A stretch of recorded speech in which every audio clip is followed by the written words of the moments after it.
আচ্ছা, আসছি ডিএনএ প্রতিলিপিকরণ পদ্ধতি বা ডিএনএ রেপ্লিকেশন কাকে বলা হয়। ডিএনএ রেপ্লিকেশন এর আগে মনে হয় মেয়েরা বলেছিলাম সেন্ট্রাল ডগমা, অর্থাৎ এবং ডিএনএ যেহেতু অ্যাজ এ জেনেটিক ম্যাটেরিয়াল এর অটোক্যাটালাইটিক ধর্ম আছে, অর্থাৎ স্বসংশ্লেষ ক্ষমতা। আবার অ্যাজ এ জেনেটিক ম্যাটেরিয়াল কোনো জীবের বৈশিষ্ট্যের বহিঃপ্রকাশ ঘটাতে হলে একে অন্যান্য জৈব রাসায়নিক উপাদানও সংশ্লেষ করার ক্ষমতা রাখতে হবে। তাহলে ডিএনএ প্রথমে স্বসংশ্লেষ ক্ষমতার দ্বারা, প্রতিলিপিকরণ প্রক্রিয়ার দ্বারা, অটোক্যাটালাইটিক ধর্মের দ্বারা নিজেকে সংশ্লেষ করে। তারপর ডিএনএ থেকেই যে পদ্ধতি রেপ্লিকেশন, ডিএনএ থেকেই তৈরি হয় এমআরএনএ, মেসেঞ্জার আরএনএ, ট্রান্সক্রিপশন, এবং এই এমআরএনএর জেনেটিক কোড হিসেবেই প্রোটিন তৈরি হয় ট্রান্সলেশন পদ্ধতি, অর্থাৎ সেন্ট্রাল ডগমা, অর্থাৎ নিজেকে সংশ্লেষ করছে প্রথমে, তারপর ট্রান্সক্রিপশন পদ্ধতিতে প্রত্যক্ষভাবে আরএনএ তৈরি করছে এবং ট্রান্সলেশন পদ্ধতিতে পরোক্ষভাবে প্রোটিন তৈরির দ্বারা জীবের বৈশিষ্ট্যের বহিঃপ্রকাশ ঘটায়। তো প্রথমেই আসবো আজকে ডিএনএ প্রতিলিপিকরণ কাকে বলা হয়।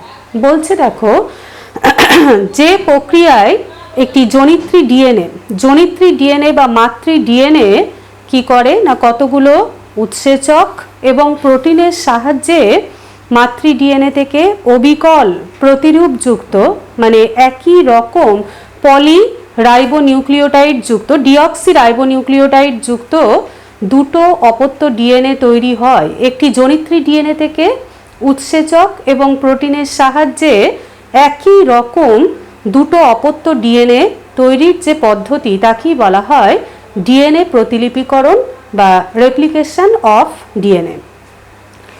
ডিএনএ প্রতিলিপিকরণ কখন হয় নিশ্চয়ই জানো তোমরা, ইন্টারফেজের এস দশা বা সংশ্লেষ দশাতেই ডিএনএর এই দ্বিতীয়করণ হয়ে থাকে, অর্থাৎ একটি থেকে দুটো করে ডিএনএ তৈরি হয় এবং তার ফলে কি হয়, ডিএনএর পরিমাণ একটি কোষের নিউক্লিয়াসের মধ্যে দ্বিগুণ পরিমাণে হয়ে যায়। এর প্রয়োজনীয়তা কি তোমরা জানো, আমি আর যাচ্ছি না, চলে যাচ্ছি ডিএনএ প্রতিলিপিকরণের টাইপ কত রকম।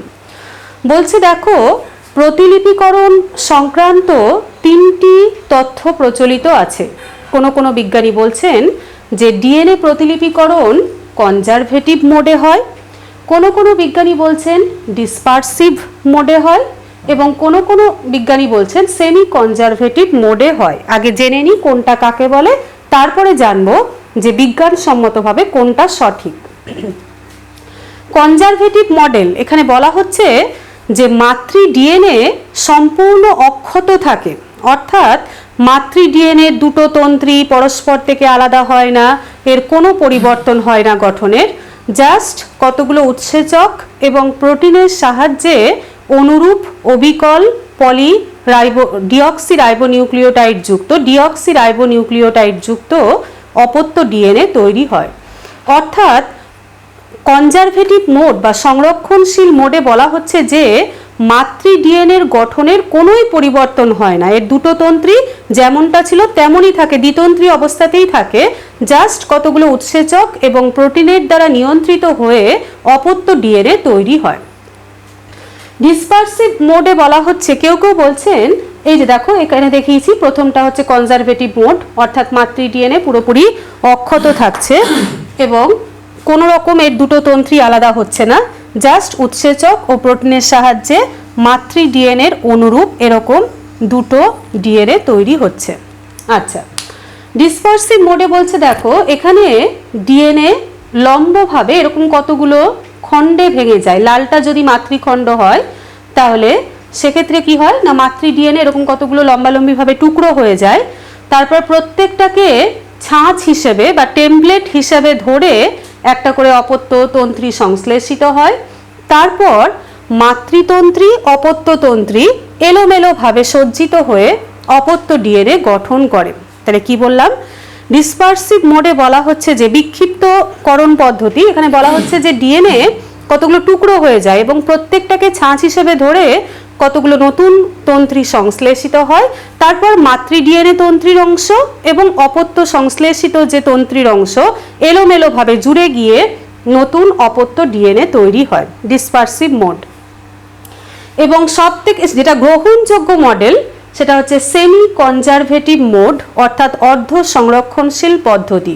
এখানে কি বলা হচ্ছে না, প্রথমে মাতৃতন্ত্রী দুটো এরকম আলাদা হয়ে যায়, লাল দিয়ে করেছি মাতৃতন্ত্রী।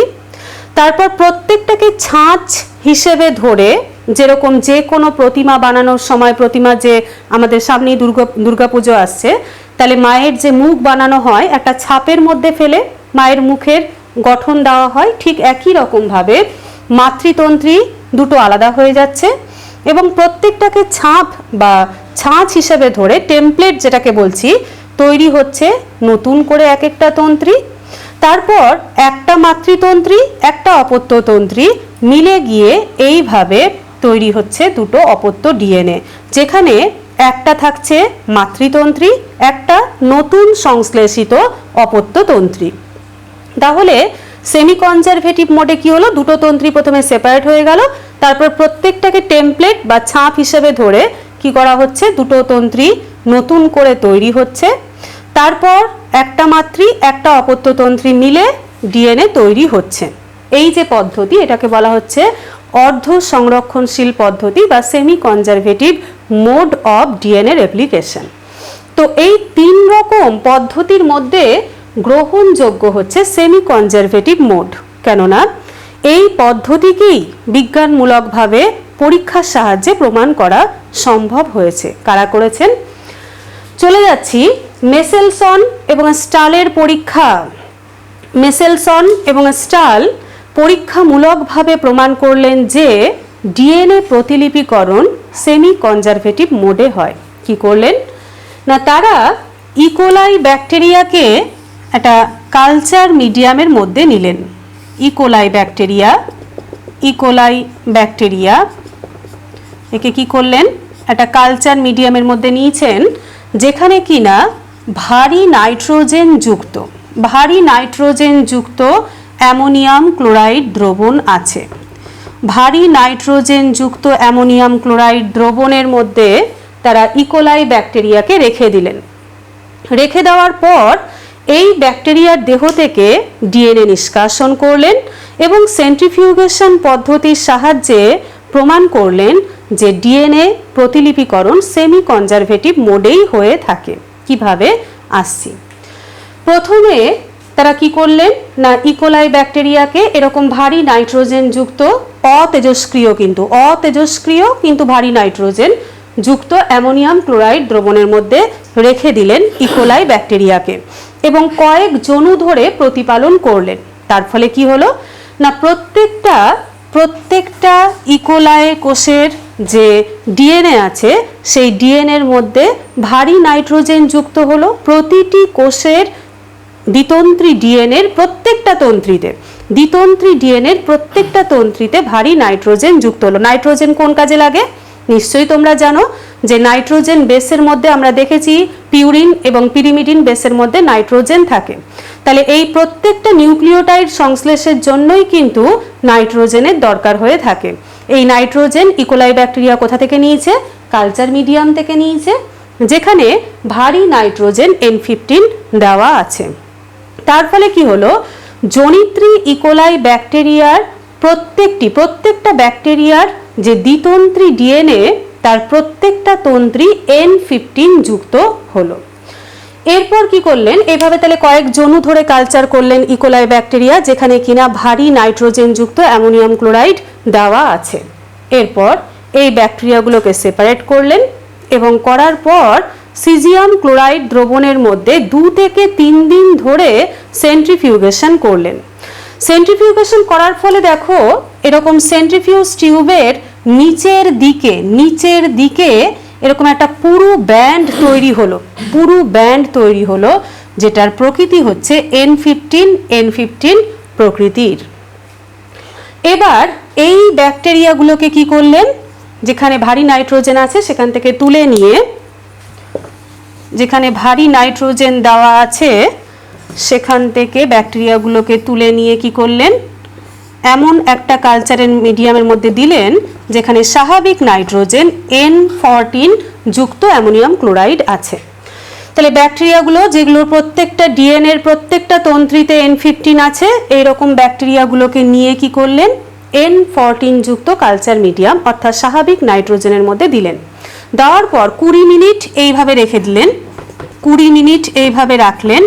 রাখার পর আবার ব্যাকটেরিয়াগুলোকে, তার ফলে কি হলো না, প্রথম অপত্য জনুর ব্যাকটেরিয়া তৈরি হলো, মাতৃ ব্যাকটেরিয়া যার ডিএনএ পুরোটাই N15 যুক্ত। তারপর যখন N14 কালচার মিডিয়ামে দিলেন, ব্যাকটেরিয়া তো ক্রমাগত তার জনন সম্পন্ন করছে, বংশবিস্তার করছে, তার ফলে এই জনিত্রী ব্যাকটেরিয়া থেকে যে অপত্য ব্যাকটেরিয়াগুলো তৈরি হলো 20 মিনিটের মধ্যে, সেই প্রথম জনুর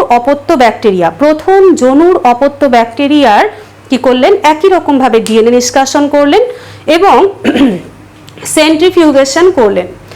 করার পর দেখা গেল আশ্চর্যজনকভাবে কি ঘটনা ঘটলো, যে দেখো এই ঘটনা, অর্থাৎ যেখানে N15 ব্যান্ডটা তৈরি হয়েছিল সেটা পুরোপুরি অবলুপ্ত হয়ে গেছে, তার পরিবর্তে তার ওপরের দিকে এরকম একটা ব্যান্ড তৈরি হয়েছে, পুরো ব্যান্ড, যার প্রকৃতি হচ্ছে N15N14 প্রকৃতির ব্যান্ড তৈরি হয়েছে।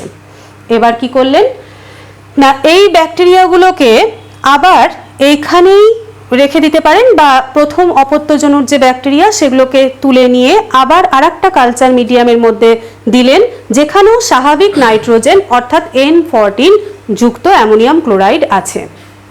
আবার তার ফলে কি হলো, প্রথম অপত্যজনুর ব্যাকটেরিয়া থেকে দ্বিতীয় অপত্যজনুর ব্যাকটেরিয়া তৈরি হলো এবং এই একই রকমভাবে 20 মিনিট পর কি করলেন, ব্যাকটেরিয়াগুলোকে নিলেন, ডিএনএ নিষ্কাশন করলেন, সেন্ট্রিফিউগেশন করলেন, করে দেখা গেল, দেখো যে এক্ষেত্রে পূর্বের যে ব্যান্ডটা তৈরি হয়েছিল অর্থাৎ N14N15 এটা সরু হয়ে গেছে, যতটা মোটা ছিল তার থেকে সরু হয়ে গেছে এবং ওপরের দিকে আরেকটা ব্যান্ড তৈরি হয়েছে যেটা পিওরলি N14 প্রকৃতির। তাহলে টোটাল ঘটনাটা কি হলো আবার বলছি। প্রথমে ভারী নাইট্রোজেন যুক্ত অ্যামোনিয়াম ক্লোরাইড দ্রবণের মধ্যে রেখেছিলেন জনিত্রী ব্যাকটেরিয়াকে। রাখার পর যখন এদের সমস্ত জনিত্রী ব্যাকটেরিয়ার ডিএনএর মধ্যে ভারী নাইট্রোজেন ঢুকে গেছে, তখন ব্যাকটেরিয়ার দেহ থেকে ডিএনএ নিষ্কাশন করলেন, সেন্ট্রিফিউগেশন করলেন, করার পর এরকম একটা নিচের দিকে সেন্ট্রিফিউজ টিউবের নিচের দিকে পুরু ব্যান্ড পেলেন, যেটার প্রকৃতি পুরোটাই হচ্ছে N15 প্রকৃতির। এবার এই ব্যাকটেরিয়াগুলোকে তুলে নিয়ে একটা স্বাভাবিক নাইট্রোজেন যুক্ত কালচার মিডিয়ামের মধ্যে রাখলেন জনিত্রী ব্যাকটেরিয়াকে নিয়ে, তার ফলে জনিত্রী থেকে অপত্য তৈরি হলো 20 মিনিটের মধ্যে। সেই অপত্য, প্রথম জনুর অপত্য ব্যাকটেরিয়ার ডিএনএ নিষ্কাশন করে সেন্ট্রিফিউগেশন করে দেখা গেল আগের ব্যান্ডটা পুরো নেই, তার পরিবর্তে ওপরের দিকে অপেক্ষাকৃত নতুন একটা পুরো ব্যান্ড তৈরি হয়েছে যার প্রকৃতি N14-15। এবার কি করলেন না, প্রথম অপত্যজনুর ব্যাকটেরিয়াকে আবার ওই স্বাভাবিক নাইট্রোজেন যুক্ত N14 যুক্ত কালচার মিডিয়ামের মধ্যে আরও 20 মিনিট রাখলেন। তার ফলে যে দ্বিতীয় অপত্যজনুর ব্যাকটেরিয়া তৈরি হলো, সেই দ্বিতীয় অপত্যজনুর ব্যাকটেরিয়ার ডিএনএ নিষ্কাশন করলেন, সেন্ট্রিফিউগেশন করলেন, দেখা গেল যে আগের ব্যান্ডটা সরু হয়ে গেছে, ওপরের দিকে আর একটা নতুন ব্যান্ড N14 তৈরি হয়েছে। তাহলে এখান থেকে কি সিদ্ধান্তে আসলেন তারা? বলছেন যে যখন জনিত্রী ডিএনএ ছিল যারা কিনা সম্পূর্ণ N15 কালচার মিডিয়ামে ছিল, তখন এদের যে ডিএনএ রেপ্লিকেশন হয়েছে দুটো তন্ত্রীতেই কি হয়েছে, N15 ঢুকেছে, তাই তো প্রত্যেকটা নাইট্রোজেনই N15 প্রকৃতির। তার ফলে এখান থেকে যে ডিএনএ পাওয়া গেছে পুরোটাই 100%ই হচ্ছে N15 যুক্ত। এরপর এই ব্যাকটেরিয়াগুলোকেই যখন স্বাভাবিক নাইট্রোজেনে রাখা হলো, তখন ডিএনএ প্রতিলিপিকরণের সময় কি হলো, এই দুটোই হচ্ছে N15 যুক্ত, তন্ত্রী দুটো আলাদা হলো, আলাদা হয়ে গিয়ে প্রত্যেকটাকে ছাঁচ হিসেবে ধরে নতুন তন্ত্রী তৈরি হলো। যখন নতুন তন্ত্রী অপত্যতন্ত্রী তৈরি হচ্ছে, তারা যে নাইট্রোজেন নিচ্ছে তার প্রকৃতি কি? তাহলে এই দুটো তন্ত্রীর নাইট্রোজেনের প্রকৃতি কি? N14 প্রকৃতির। তার ফলে একটু আগেই বলেছি সেমি কনজারভেটিভ মোডে কি হয় না, একটা মাতৃতন্ত্রী একটা অপত্যতন্ত্রী মিলে দুটো অপত্য ডিএনএ তৈরি করে। তাহলে অপত্য ডিএনএর প্রত্যেকটাতেই একটা করে মাতৃতন্ত্রী আছে, একটা করে অপত্যতন্ত্রী আছে। তার ফলে দেখো প্রথম অপত্যজনুর যে ডিএনএ গুলো এগুলো সংকর প্রকৃতির তৈরি হলো, অর্থাৎ একটা N15 যুক্ত তন্ত্রী আর একটা N14 যুক্ত তন্ত্রী, 100%ই তাই হলো। সমস্ত প্রথম অপত্যজনুর যে ইকোলাই ব্যাকটেরিয়া তাদের ডিএনএ গুলো সংকর হলো, একটা মাতৃতন্ত্রী যেটা N15 যুক্ত আর যেটা নতুন করে সংশ্লেষিত হলো সেটা N14 যুক্ত হলো। তার ফলে এখান থেকে কি হলো, এই ব্যান্ডটা পুরো অবলুপ্ত হয়ে গেল, কারণ N15 আর নেই, তৈরি হলো N14-15 ব্যান্ড। এরপর এই প্রথম অপত্যজনুর ব্যাকটেরিয়াকে যখন আরও 20 মিনিট ধরে স্বাভাবিক নাইট্রোজেনের মধ্যে কালচার করা হলো তখন কি হলো, মাতৃ ডিএনএ এটা ছিল প্রথম অপত্যজনুর ডিএনএ, যার একটা হচ্ছে N15, একটা হচ্ছে N14। একই রকমভাবে দুটো তন্ত্রী আলাদা হলো, এই দুটো মাতৃতন্ত্রী আলাদা হলো এবং প্রত্যেকটাকে ছাপ হিসেবে ধরে নতুন একটা করে তন্ত্রী সংশ্লেষিত হলো, যাদের প্রত্যেকের টাইপ কি হলো, এই দুটোই হচ্ছে N14 প্রকৃতির। তার ফলে দ্বিতীয় অপত্যজনু ডিএনএ 50% হলো সংকর N15-14 আর 50% হলো এই 50% হচ্ছে N14-14 প্রকৃতির। তার ফলে দেখো সেন্ট্রিফিউজ টিউবে কি হলো না, আগের ব্যান্ডটা শুরু হয়ে গেল এবং ওপরের দিকে একটা N14-14 ব্যান্ড নতুন করে তৈরি হলো। তাহলে এই পরীক্ষা থেকে মেসেলসন এবং স্টালের এই পরীক্ষা থেকে আমরা কি বুঝলাম, এখান থেকে পরিষ্কারভাবে বোঝা যাচ্ছে যে ডিএনএ প্রতিলিপিকরণ অর্ধ সংরক্ষণশীল পদ্ধতিতে হয়ে থাকে, সেমি কনজারভেটিভ মোডে হয়। দুটো তন্ত্রী মাতৃতন্ত্রী প্রথমে আলাদা হয়ে যায়, তারপর প্রত্যেকটাকে ছাপ হিসেবে ধরে একটা করে অপত্যতন্ত্রী তৈরি হয়, তারপর একটা মাতৃতন্ত্রী একটা অপত্যতন্ত্রী মিলে গিয়ে দুটো অপত্য ডিএনএ তৈরি করে। একটা মাতৃ ডিএনএ থেকে দুটো অপত্য ডিএনএ তৈরি হয়। প্রত্যেকটা অপত্য ডিএনএর একটা মাতৃতন্ত্রী একটা নতুন সংশ্লেষিত তন্ত্রী দিয়ে তৈরি হয়ে থাকে। এই জায়গাটা আবার কি বলতে হবে, আবার একটুখানি বলে দিই মেয়েরা। তাহলে দেখো এখানে যখন N15 থেকে তুলে N14 দিলাম আমি, তখন কি হলো, যে দুটো তৈরি হলো নতুন করে তারা N14 যুক্ত নীল দিয়ে এঁকেছি আমি, নীলটা হচ্ছে N14। তার ফলে 100% সংকর ডিএনএ। তার ফলে ব্যান্ডটা যেটা তৈরি হলো ডিএনএর N15-14 প্রকৃতির।